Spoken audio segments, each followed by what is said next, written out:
Hello students. Uh, Chapter number 5, Principles of Inheritance and Variation. This is video number 2. In video 1, I had explained you about monohybrid cross. And in this video, I'll be talking about dihybrid cross and the laws given by Mendel. So to start with, dihybrid cross. Uh, as it is saying dihybrid cross, Mendel took into consideration two contrasting characters at a time. That is known as a dihybrid cross. Like for example, we will take shape and color of seed. Now you know that shape of seed has two contrasting features, round and wrinkled. And color of seed, the two contrasting traits are green, yellow and green. So we will take that. Now, the parent generation, as I told you in the previous video, is always true breeding. So it is what we will take, round and yellow crossed with wrinkled and green. So this will be what? Capital R, capital R, capital Y crossed with small r, small r, small y, small y. This is the genotype. Now, this will form same type of gamete, that is capital R, capital Y. And this will form same type of gamete, small r, small y. So this is what? Gamete. On crossing the two, in the F1 generation, we will get round and yellow. And this round and yellow will be capital R, capital Y, small y. So if we talk about phenotype of F1 generation, it will be 100% round and yellow. But what will be the genotype of F1 generation? Capital R, capital Y, small y. So this F1 generation is hybrid. Now, if we make the gametes out of it, it will form four type of gametes, and on selfing it, the four type of gametes, four type of combination it can come: capital R, capital Y, capital R, small r, capital Y, and small r, small y. On selfing it, we get these four types of gametes. Now we will form a Punnett square to get F2 generation. Student, I'm going to rub this and show the Punnett square or the F2 generation.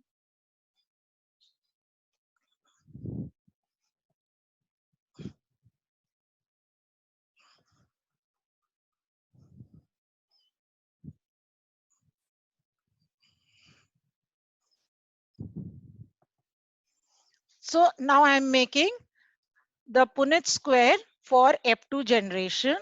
Now as it is having four gametes, we will be making 16 squares.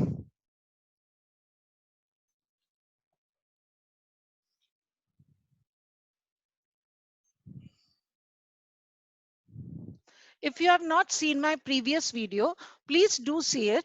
And in that I had told you that this top side is always male gamete. So capital R, capital Y, capital R, small r, capital Y, and small r, small y.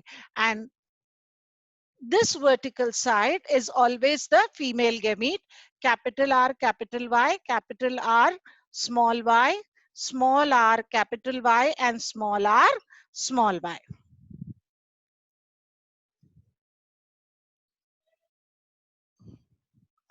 Now, when this gamete fuses with this, what will you get? Capital R, capital Y, capital Y.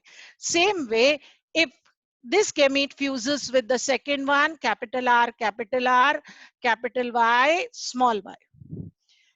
Then the third will be capital R, small y, capital Y, capital Y. The fourth will be capital R, small y, capital Y, small y. Now, on fusion of this gamete with this. It will be what? Capital R, capital R, capital Y, small y. Capital R, small y, small y. What am I doing? I'm fusing this gamete now with this. The probability can be that this gamete fuses with this. So it will be what? Capital R, capital Y, small y. And this will be capital R, small y, small y. Over here, it can be capital R, capital Y, capital Y. Then this will be capital R, capital Y, small y. Then small r, capital Y, capital Y. Small r, capital Y, small y. Then it will be capital R, capital Y, small y. Capital R, small y, small y. Small r, capital Y, small y, then small r, small y, small y. Now, this is how we fill up the Punnett square. Now, children, if we see to the phenotype of F2 generation, the phenotype of F2 generation will be 9:3:3:1. 9 round and yellow,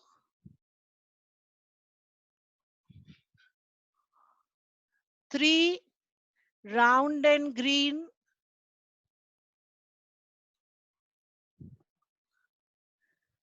3 wrinkled and yellow,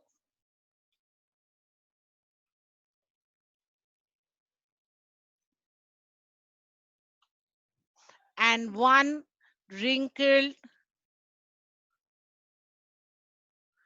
and green.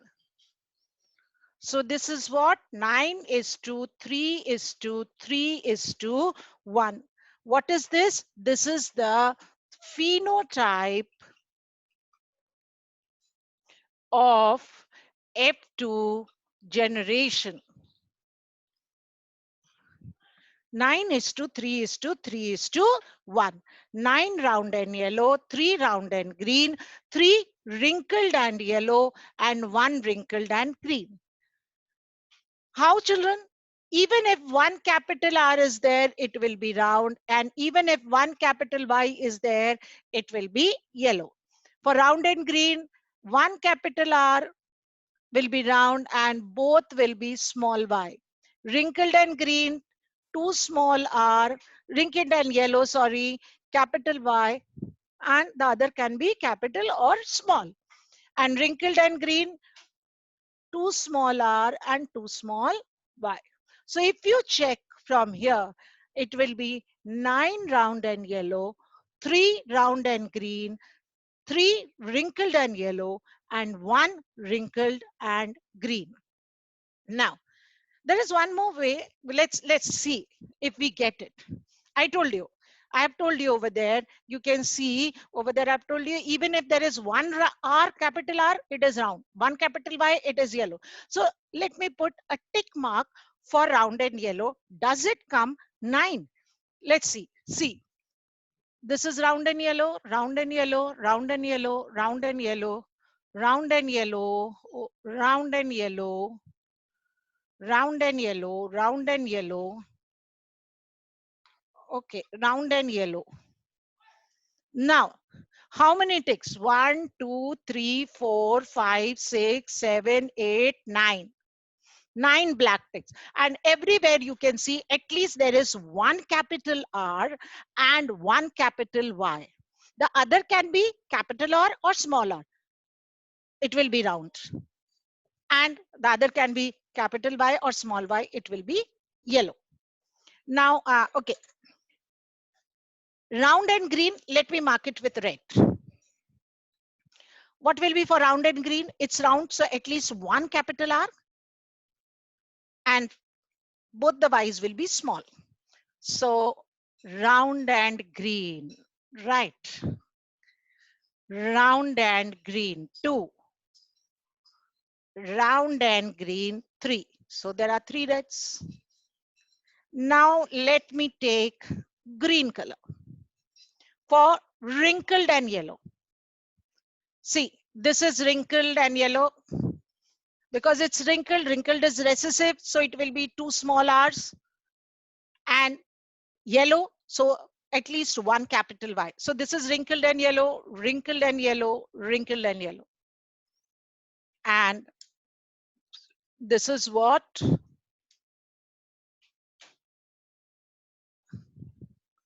Wrinkled and green. So it has 9, the phenotypic ratio is 9:3:3:1. Now, these were the 2 laws which Mendel gave for monohybrid and dihybrid. Now let us do the laws given by Mendel. There were 3 laws which he gave based on monohybrid cross, and the 4th law is based on the dihybrid cross.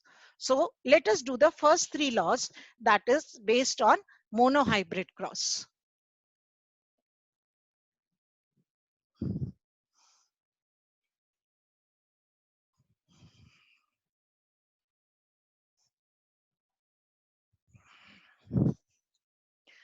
The first law, they are known as law of inheritance.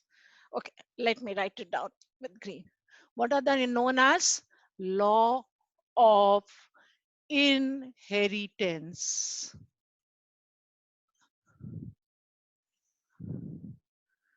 Law of inheritance. The first law is law of paired factor.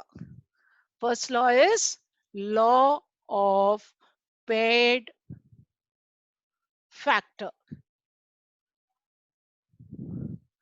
What does this law of paired factor say? That each character is controlled by a pair of factor. And I told you in the first video, what is a factor? It is a discrete unit. It's a stable unit which passes from parent to generation. So what did he say? Each character is controlled by a pair of factor. And this pair of factor can be similar or it can be dissimilar. If the pair of factor is similar, like for example, capital T or small t, these are similar factors. Now, what do we call it as? Homozygous. Or the pair of factor can be dissimilar, that is capital T, small t, then you call it as heterozygous. So this is first law, law of paired factor, that each character is controlled by a pair of factor. These pair of factors can be similar or these pair of factors can be dissimilar. Now, the second law which he gave was law of dominance.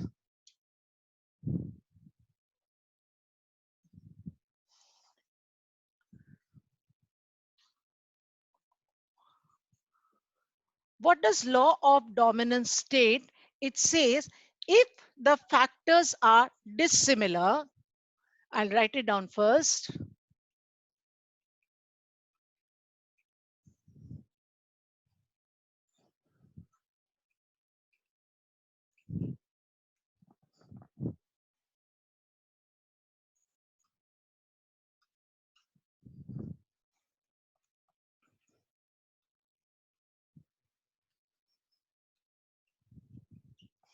If the factors are dissimilar, then only one of the factor expresses itself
So what is law of dominance? If the factors are dissimilar, that is in F1 generation, then only one of the factor expresses itself, and the factor which expresses itself is known as the dominant factor, and the one which does not express itself is known as recessive factor.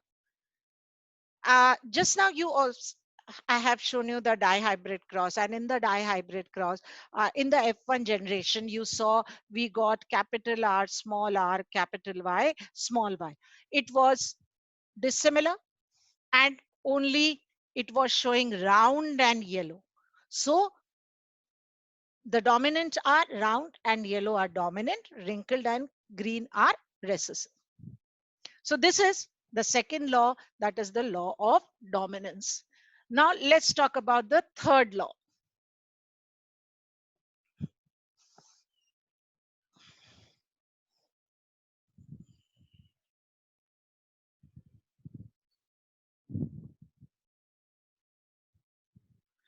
Law of segregation.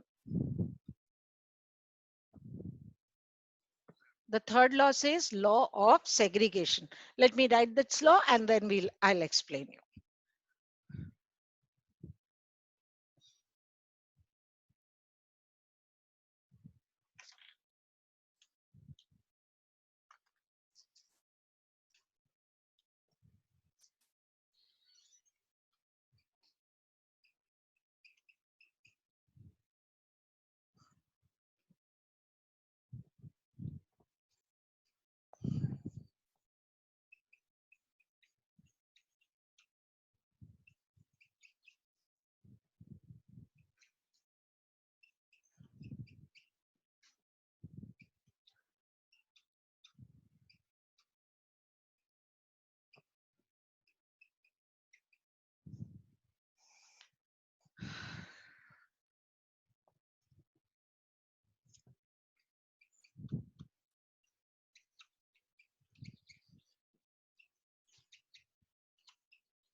Now, what does it say? Two alleles of a character stay together in an individual, but during gamete formation, the alleles separate out and each gamete gets one allele of the pair. Like, if you remember, we had taken true breeding. 1 minute, I'll come this side. True breeding tall plant was crossed with dwarf, and in the gamete,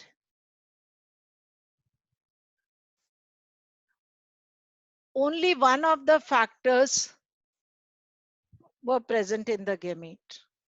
And what happened in the F1 generation? Again, it was both the factors paired together. Then again in the F1 generation, it separated out during gamete formation. So in an individual, the alleles, the factors are in pair. But whenever the gamete is being formed, then these factors, they separate out and the gamete receives only one of the allele, one of the factor from the pair. That is known as law of segregation. And today, children, in today's view, we all know that gametes are haploid, and it only receives one of the set of chromosome. So you can see the beauty what Mendel wrote at that time. He did not even know about chromosome, genes, anything, but only by observing he gave these laws. Now, the fourth law is law of independent assortment.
Now, what does this law state?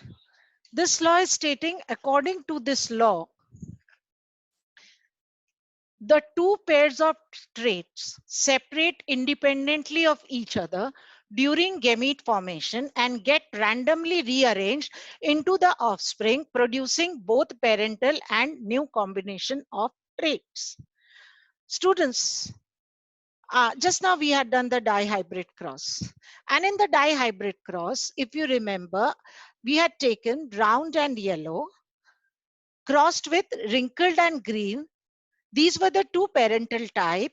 But in the F2 generation, we got the ratio 9 is to 3 is to 3 is to 1.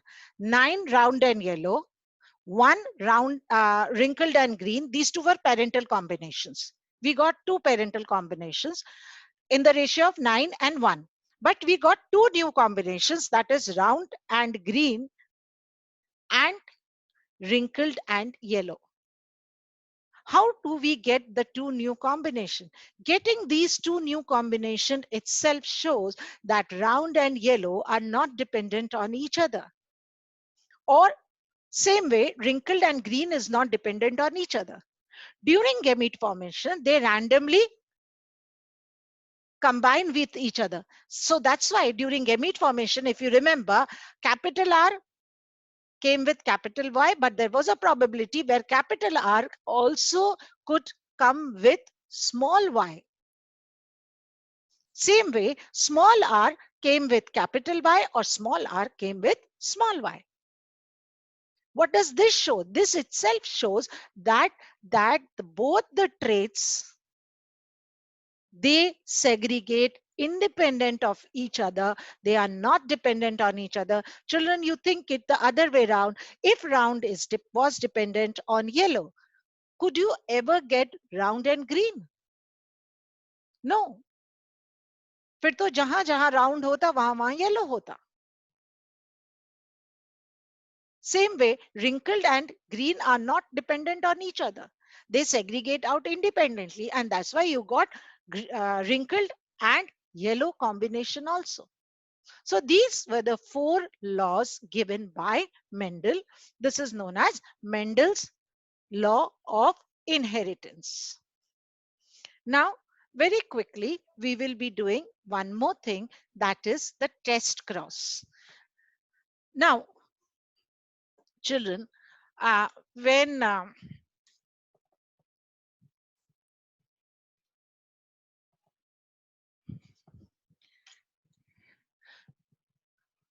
what is a test cross?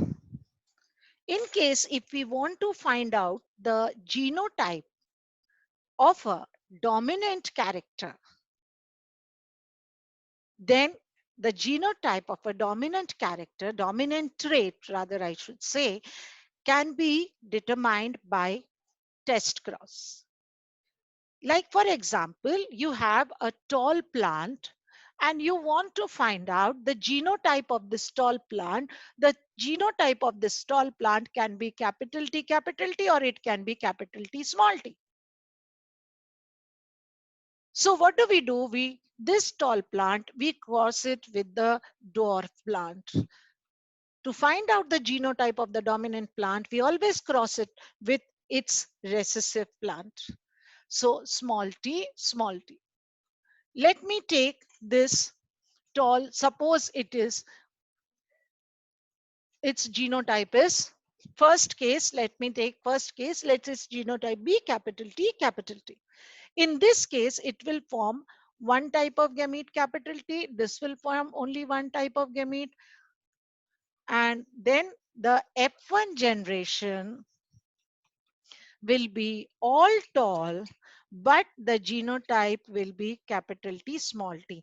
That means it will be 100% tall. So if the F1 generation is 100% tall, then remember that the parent generation is having similar gamete. It is homozygous. It is true breeding, that is capital T, capital T. If the F1 generation is 100% tall, then we say that the parent dominant genotype is homozygous, that is capital T, capital T. Now let us see the other case, the second case. Now this tall plant can have heterozygous, can be heterozygous also, capital T, small t. In this case, it will make two types of gamete, capital T and small t, and this will form only one type of gamete, that is small t. If I do the Punnett square, capital T, small t, let me put this.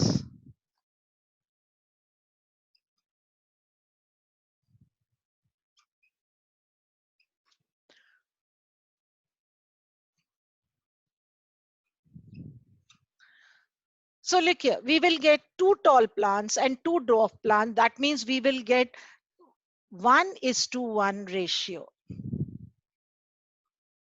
That is one tall, one dwarf.